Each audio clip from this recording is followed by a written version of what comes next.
Assalamualaikum warahmatullahi wabarakatuh. Waalaikumsalam warahmatullahi wabarakatuh. Kami dari kelompok 4 dan saya Abdur Raub, teman saya Septia Klarandini, Ruli Lintang Sari, Wikipedia, dan Muhammad Rizky. Di sini kami akan mempresentasikan makalah kami tentang pemanfaatan limbah kotoran sapi menjadi biogas. Latar belakang dari pemanfaatan limbah kotoran sapi menjadi biogas ini kita ambil karena pada akhir-akhir ini kebutuhan subsidi BBM maupun minyak bumi ini semakin meningkat. Jadi kami ingin meminimalisir bagaimana penggunaan BBM dan minyak bumi ini. Mungkin langsung saja saya alihkan ke Septia Klarandini. Oke, terima kasih sebelumnya saya ucapkan kepada Abdur Raub.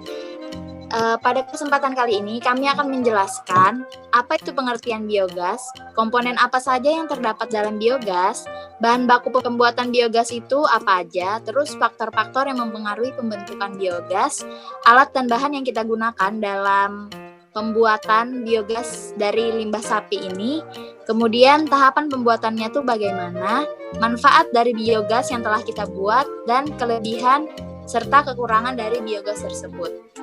Selanjutnya adalah pengertian biogas yang akan dijelaskan oleh Ruri Lintang Sari. Kepada Ruri Lintang Sari kami persilahkan. Jadi di sini ada beberapa pengertian biogas. Yang pertama, biogas merupakan gas yang dihasilkan oleh aktivitas anaerobik atau fermentasi dari bahan-bahan organik, termasuk diantaranya kotoran manusia dan hewan, limbah domestik rumah tangga, sampah biodegradable, atau setiap limbah organik yang biodegradable dalam kondisi anaerobik. Yang kedua, biogas merupakan hasil dekomposisi bahan organik melalui proses fermentasi anaerob yang menghasilkan gas bio berupa gas metana atau CH4 yang dapat dibakar. Biogas dapat dikembangkan untuk kebutuhan rumah tangga serta industri. Daerah terpencil yang belum mendapatkan suplai energi listrik dari PLN diharapkan mampu mengembangkan sumber energi listrik secara mandiri dengan menggunakan biogas sebagai sumber energi. Ketiga, biogas atau sering pula disebut gas bio merupakan gas yang timbul jika bahan-bahan seperti kotoran hewan, kotoran manusia, ataupun sampah direndam di dalam air dan disimpan di tempat tertutup atau anaerob tanpa oksigen dari udara. Selanjutnya kita masuk ke komponen biogas. Nah, di dalam biogas ini terdapat beberapa komponen. Yang pertama itu ada metana, CH4 yang jumlahnya itu sekitar 55-75%. Yang kedua ada karbon dioksida yaitu CO2, jumlahnya sekitar 24-45%.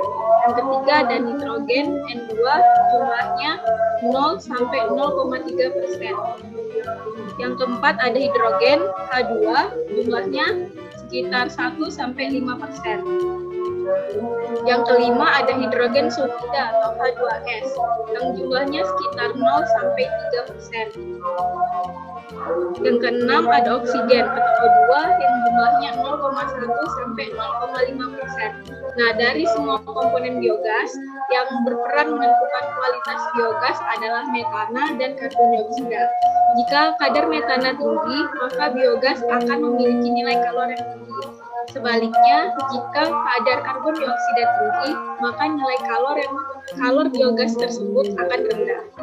Kita masuk ke pembahasan berikutnya adalah bahan baku pembuatan biogas.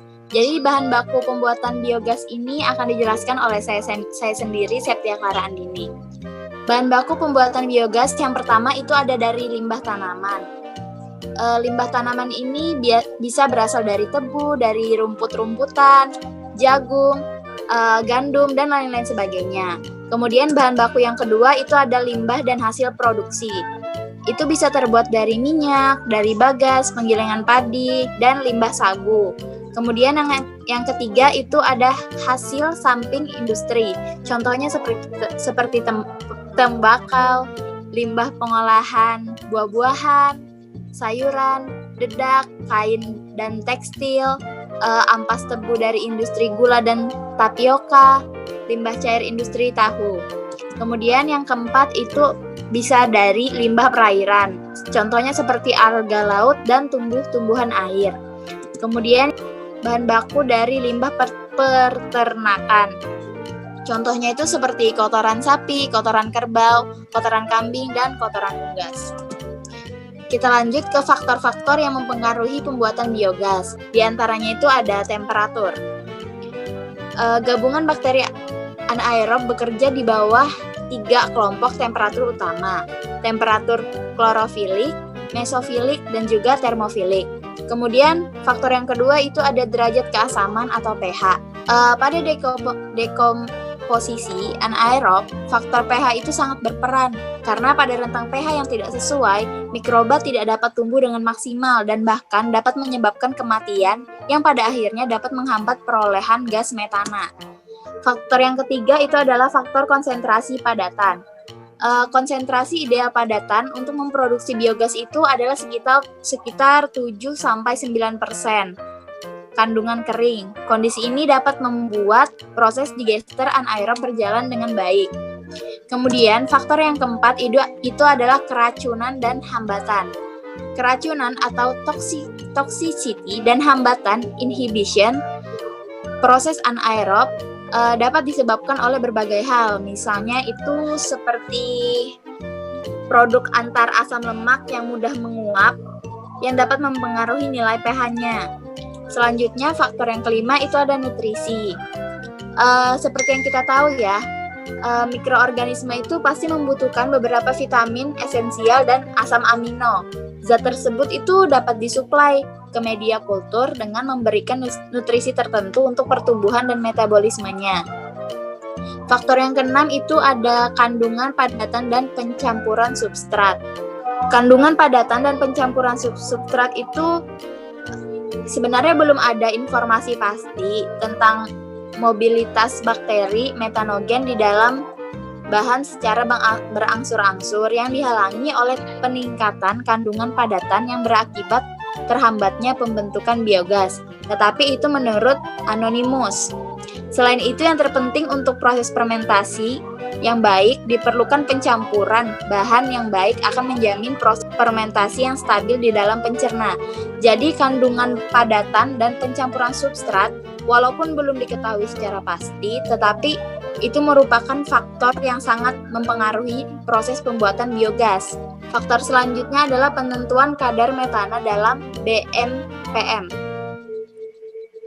Uji BMP atau biomedical metan potensial ditunjukkan untuk mengukur gas metana yang dihasilkan selama masa inkubasi secara anaerob pada media kimia.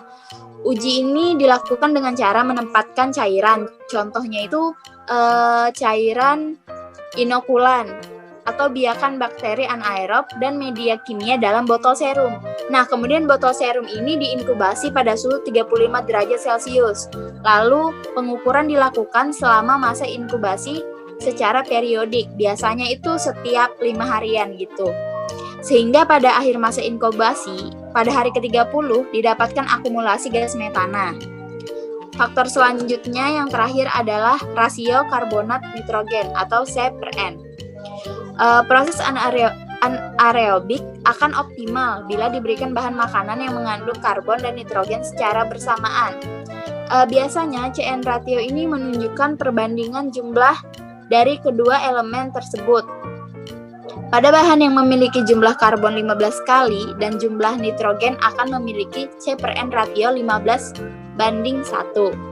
Sedangkan pada C/N ratio yang memiliki nilai 30 memiliki perbandingan 30 kali dari jumlah nitrogen yang akan menciptakan proses pencernaan pada tingkat yang optimum bila kondisi yang lain juga mendukung. Selanjutnya adalah alat dan bahan yang kita gunakan dalam proses pembuatan biogas ini yang akan dijelaskan oleh Rikapedia. Kepada Rikapedia kami persilahkan. Alat yang digunakan Yang pertama itu ada reaktor biogas, terus ada bak pencampur, ada biodigester, pipa PVC 3/4, ada penampung gas, kompor gas, ada mesin generator, dan ada keran.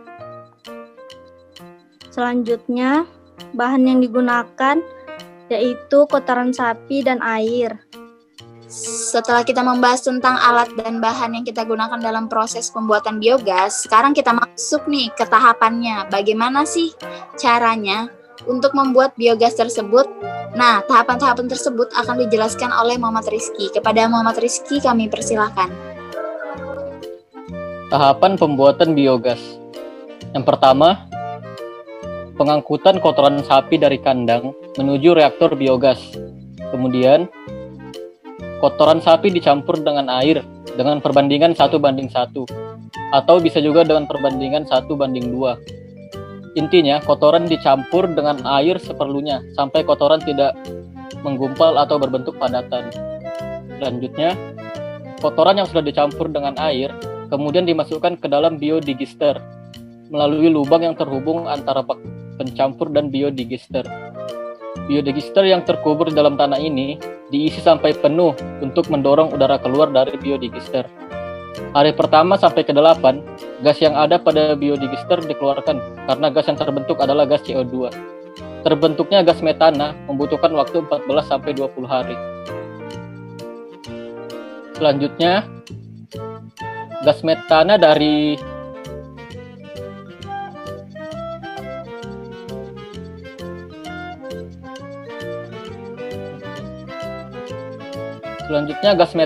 hasil fermentasi tadi disalurkan ke penampung gas melalui pipa. Penampung gas yang dibuat dari plastik poliuretan, sedangkan pipanya dapat menggunakan PVC dengan ukuran 3/4 inci.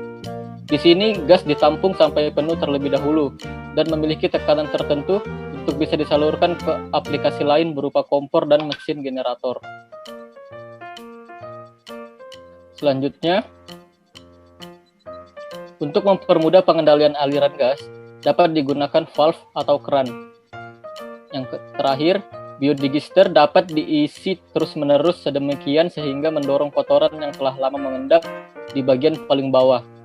Hasil samping dari proses fermentasi akan menghasilkan limbah padat maupun cair yang dapat digunakan sebagai pupuk organik. Selanjutnya kita masuk ke materi manfaat dari biogas. Nah, jadi manfaat dari biogas ini terbagi dua, yaitu secara langsung dan secara tidak langsung. Manfaat dari biogas ini akan dijelaskan oleh Rikapedia. Kepada Rikapedia kami persilahkan. Manfaat biogas dibagi menjadi dua, yaitu secara langsung dan secara tidak langsung. Nah, secara langsung itu yang pertama sebagai sumber energi untuk memasak. Biogas yang diproduksi oleh satu unit instalasi biogas dapat digunakan sebagai sumber energi untuk memasak. Yang kedua, sumber energi untuk penerangan. Biogas sebagai sumber energi untuk penerangan dengan cara yang sama seperti pemanfaatan untuk memasak. Artinya kompor sebagai titik akhir penggunaan biogas diganti dengan lampu. Terus yang ketiga, penghasil pupuk organik siap pakai. Manfaat lain dari penerapan biogas adalah dapat menyediakan pupuk organik siap pakai dalam jumlah banyak sesuai dengan kapasitas digester yang dibangun dan bahan yang digunakan.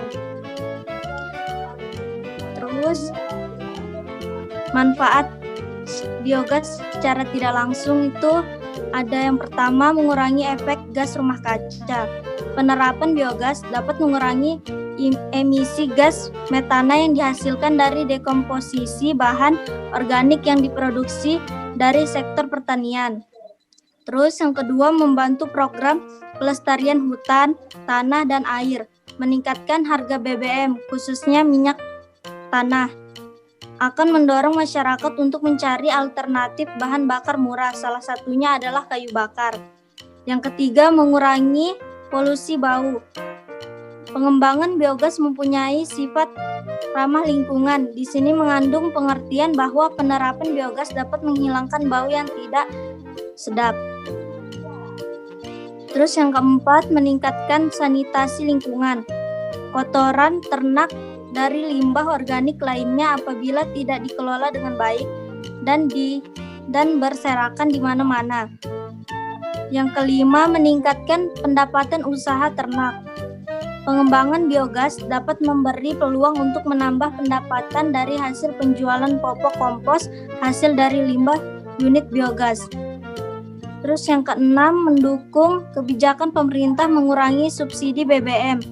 Penerapan biogas dalam suatu kawasan dapat mendukung kebijakan pemerintah untuk mengurangi subsidi BBM. Selanjutnya kita masuk kelebihan biogas dan kekurangan dari biogas yang akan dijelaskan oleh Abdul Rauf. Kepada Abdul Rauf kami persilahkan. Ya, untuk kelebihan biogas tersendiri yaitu masyarakat tidak perlu menebang pohon untuk dijadikan kayu bakar. Dan yang kedua, proses memasak jadi lebih bersih dan sehat karena tidak mengeluarkan asap. Yang ketiga, kandang hewan menjadi semakin bersih karena limbah kotoran kandang langsung dapat diolah. Yang keempat, sisa limbah yang dikeluarkan dari biogas dapat menjadi pupuk sehingga tidak mencemari lingkungan. Yang kelima, relatif lebih aman dari ancaman bahaya kebakaran. Dan selanjutnya kekurangan biogas yaitu memerlukan dana tinggi untuk aplikasi dalam bentuk instalasi biogas. Yang kedua adalah tenaga kerja tidak memiliki kemampuan memadai terutama dalam proses produksi. Yang ketiga, belum dikenal masyarakat. Yang keempat, tidak dapat dikemas dalam bentuk cair dalam tabung. Jadi itu tadi adalah beberapa materi singkat mengenai pemanfaatan limbah kotoran sapi menjadi biogas. Nah, di sini kita dapat ambil kesimpulan bahwa pemanfaatan kotoran sapi perah menjadi biogas ini sangat cocok dikembangkan untuk peternakan BBG karena selain mengurangi dampak lingkungan juga menambah keuntungan dan penghematan dalam penggunaan bahan bakar atau sumber energi listrik. Potensi biogas yang dihasilkan dari 42 ekor sapi perah adalah 8,4 meter kubik per hari. Jadi manfaat dari biogas ini sangat-sangat banyak dengan biaya yang efektif dan efisien. Mungkin sekian materi yang kita sampaikan tentang biogas. Mohon maaf apabila ada kesalahan dalam penyampaian materi ini. Semoga materi ini dapat dipahami dengan seksama. Kami akhiri. Wassalamualaikum warahmatullahi wabarakatuh. Waalaikumsalam warahmatullahi wabarakatuh.